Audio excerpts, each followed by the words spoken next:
Okay, this is a sample poster from one of our groups that did the paint project a few years ago. We're going to do the Prussian blue pigment today, kind of show you how that works and show you some of the equipment involved in this reaction and some of the other reactions that we're going to do. You see, again, the point of this reaction is to get them excited about doing some stoichiometry and show them the practical applications of that. So we're going to use the numbers that this group did. I told them, for each pigment, I asked them to make 2 to 3 grams of the pigment so they had to figure out which one was a limiting reactant, and then from that, calculate the theoretical yield. And then once they actually harvest their pigment, they would do their percent yield. Some of the equipment you need, a good vacuum pump is useful. There's two kinds here. We've got the handheld ones in the blue you see there. I had about 6 of those originally, and I'm down to 3, which is what prompted me to buy the Beast, the big vacuum pump there, which works incredibly well. Saves you quite a bit of time, especially when you have 3 or 4 groups that are finishing up all at the same time and all want to use the vacuum pump at once. That gets the job done quickly. Some paper to actually do their masterpiece on, so we used some oil and acrylic paper, and some mixed media paper. You can also do canvas. These were fairly cheap and they worked pretty well. And these some filter paper. We've got the Lab Nerd filter paper there.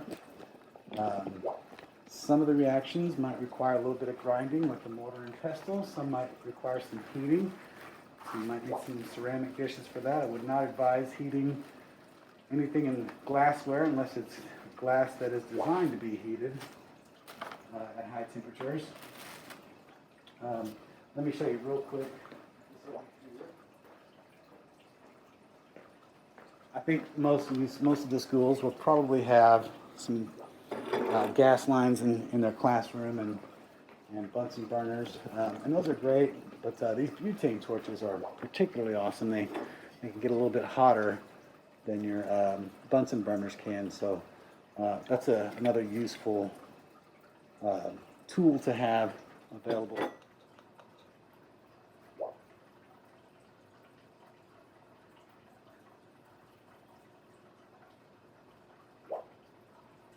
Okay, 4 grams.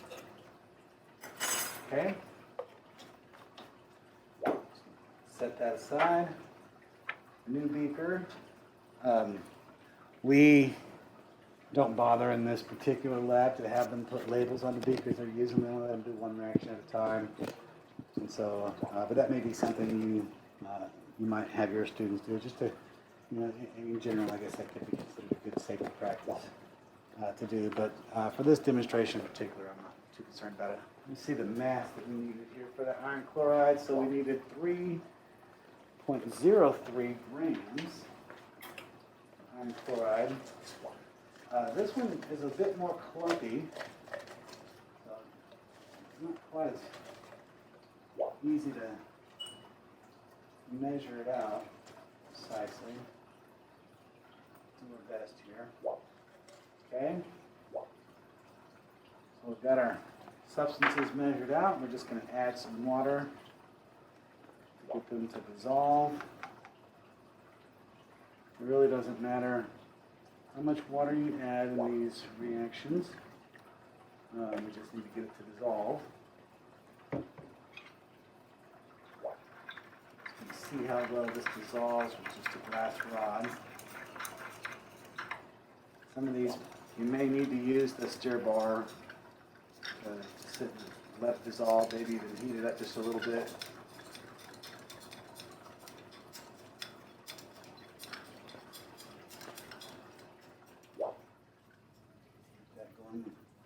Add a little bit of heat to it.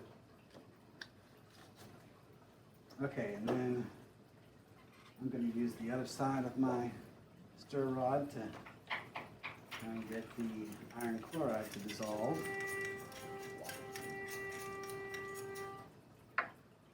Okay, well, let's finishing up. I'm going to go ahead and show you what we do with the filter paper here. So just have them write their name in pencil on one side and stick it in the Buchner funnel. and add a little bit of water to that paper to get it to stick on there at the bottom. Just give it a little squirt with some distilled water, and make sure it's got a nice good seal on there. You can go ahead and use the vacuum pump to get an even better seal if you want.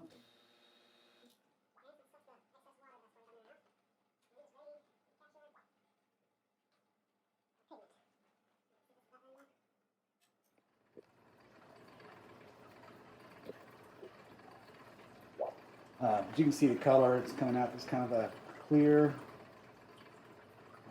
solution, yellow, kind of a pale yellow color to it.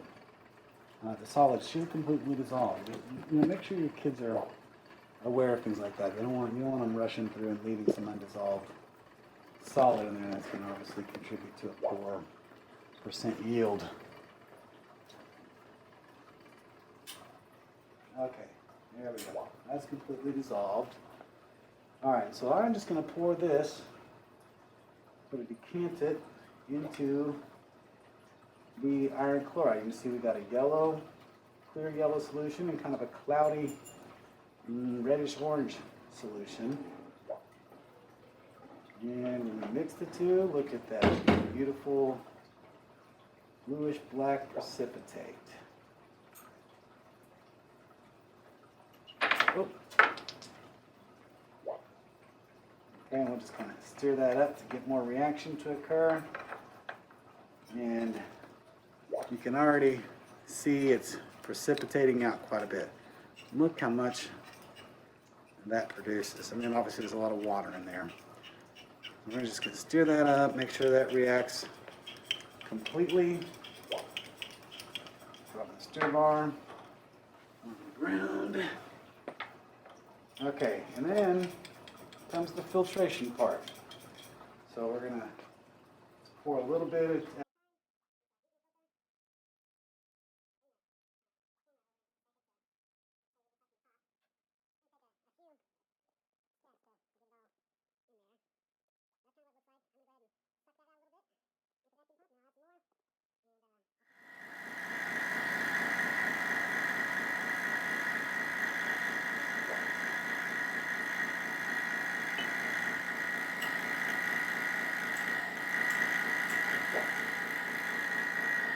Okay, so that's most of it. You can see there's quite a bit left over. That's going to contribute to a low percent yield if your students don't harvest all of that. So encourage them to go that extra effort and get as much of this out as possible. They may have to use a couple of filter papers to do it. And I guess I should have had them weigh the filter paper before we started. You know, I don't really mind just having them use the weight of a completely new filter paper and substitute that in when they go to record the weight of their pigment. But whatever you prefer to do, that's up to you. I would encourage them to harvest as much of that pigment out of the beaker as possible. And as far as when to turn your vacuum off, when it's not dripping any more water. Pretty straightforward, right?